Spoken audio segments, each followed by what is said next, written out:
This is the news in brief from the United Nations. As scientists continue to investigate the Omicron COVID-19 variant, the UN World Health Organization on Friday urged countries not to panic, but to prepare for its likely spread.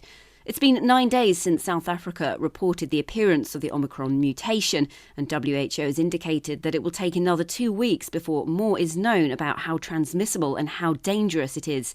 Speaking in Geneva, WHO spokesperson Christian Lindmeier stressed that preliminary data suggested that Omicron was highly transmissible, but that this will take time to confirm. He also repeated WHO advice against blanket travel bans, except for countries whose health systems were unable to withstand a surge in infections.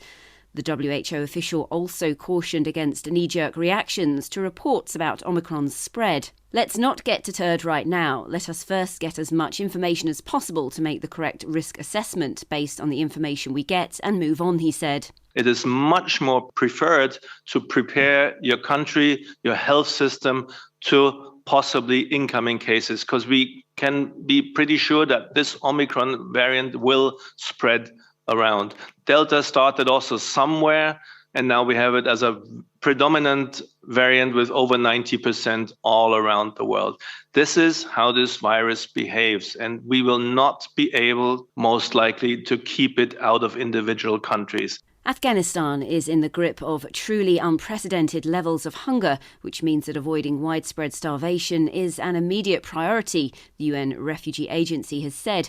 With temperatures now dangerously cold, the UN agency has appealed for much more support for 3.5 million people displaced by conflict inside Afghanistan, including 700,000 who were displaced in 2021.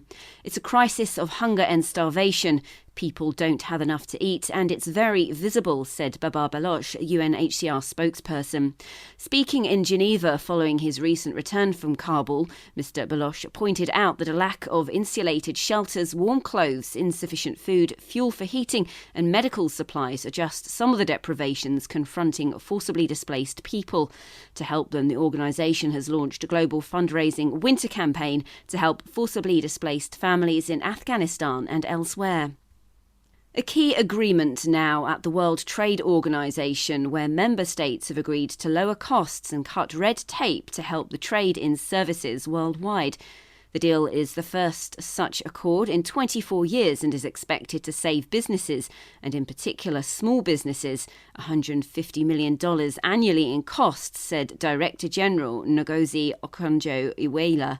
Some 67 nations supported the move, including the United States, the EU and China, representing 90% of all services trade. Hailing the deal, the WTO ambassador of Costa Rica, Gloria Abraham Peralta, explained that the improved regulatory services regime encouraged growth and development in developing countries like her own.